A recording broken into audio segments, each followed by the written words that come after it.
शेतकऱ्यांचे प्रश्न ऐरणीवर असताना मराठा आरक्षणाचा प्रश्न यामध्ये पूर्णपणे सरकारने घोळ घातला असताना आता विधानसभेपासून देखील पळ काढण्याचं काम हे सरकार करत आहे। केवळ एक दिवसाचं अधिवेशन या सरकारने घेतलं। आजचं अधिवेशन हे केवळ शोक प्रस्तावाचं असतं, त्यामुळे उद्या केवळ 6 तासाचं अधिवेशन आहे आणि आता त्याच्यामध्ये 10 विधेयकं या सरकारने दाखवले आहेत। याचा अर्थ चर्चाच करायची नाही, केवळ वेळ काढून द्यायचा। आणि त्यातही मागच्या वेळेस आपण बघितलं की सत्तारूढ पक्षांनीच गोंधळ घातला आणि जाणीवपूर्वक चर्चा होऊ दिली नाही।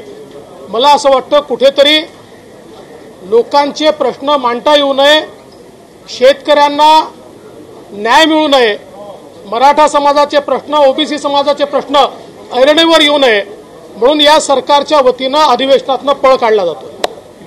बंगल्यांवर 90-80 कोटीपेक्षा जास्त खर्च झालेला आहे। गेले 7-8 महिने काम चालू होतं, यावर आपली काय प्रतिक्रिया आहे?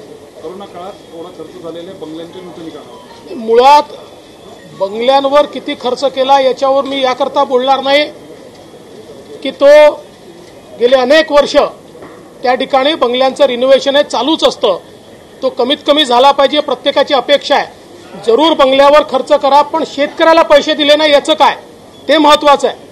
म्हणजे बंगल्यांवर खर्च करायला जर पैसा असेल तर शेतकऱ्याला मदत करायला पैसा का नाही या सरकारजवळ, असा आमचा सवाल आहे। करोडो रुपयांची उधळण केली जाते, मात्र पाण्याची पट्टी थकवलेली आहे, त्यामध्ये वर्षा बंगल्यासह इतर सुद्धा मंत्र्यांचे बंगले। मला असं वाटतं की या संदर्भात पीडब्ल्यूडी विभागाने लक्ष घातलं पाहिजे आणि सरकारने किमान आपली थकबाकी तरी त्या ठिकाणी पूर्ण भरली पाहिजे।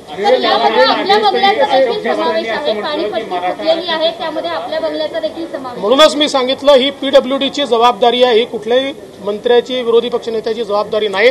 आणि ते जर भरलं जात नसेल तर ते जे भरत नाहीत त्यांच्यावर कारवाई केली पाहिजे। मुख्यमंत्री असं म्हणाले की दिल्लीमध्ये जे शेतकऱ्यांचं आंदोलन चालू आहे त्यांच्यावर जो अश्रूधूर किंवा पाणी सोडलं जातं, फवारे मारले जातात, ती परिस्थिती आणीबाणीपेक्षाही भयंकर आहे।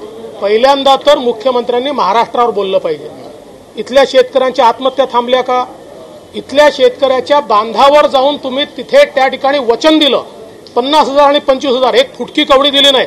आज बोंडअळीने ग्रस्त शेतकरी, खोडकिडीने ग्रस्त शेतकरी एक नवा पैसा त्या ठिकाणी दिला नाही। हे जगाचं बोलता, हे अमेरिकेत काय झालं, रशियात काय झालं, दिल्लीत काय झालं, अरे महाराष्ट्रात काय डोळे तुम्ही त्या ठिकाणी दिवे लावले ते बोला ना। महाराष्ट्राची इतकी वाईट परिस्थिती आहे। आज मराठा आंदोलकांना तर घरात घुसून मारून राहिल्यात, घरात घुसून त्यांना जेलमध्ये टाकलं चाललंय। म्हणजे या ठिकाणी आंदोलनही मराठा समाजाने करू नये अशा प्रकारची आणीबाणी लागली आहे, त्याच्यावर ते बोलत नाहीत। कारण महाराष्ट्रावर बोललं तर ते उघडे पडतात आणि म्हणून दिल्लीवर बोलणं चाललंय। दिल्लीमध्ये तर रोज आंदोलन चाललंय, कोणी आंदोलकाला रोखलेलं नाही।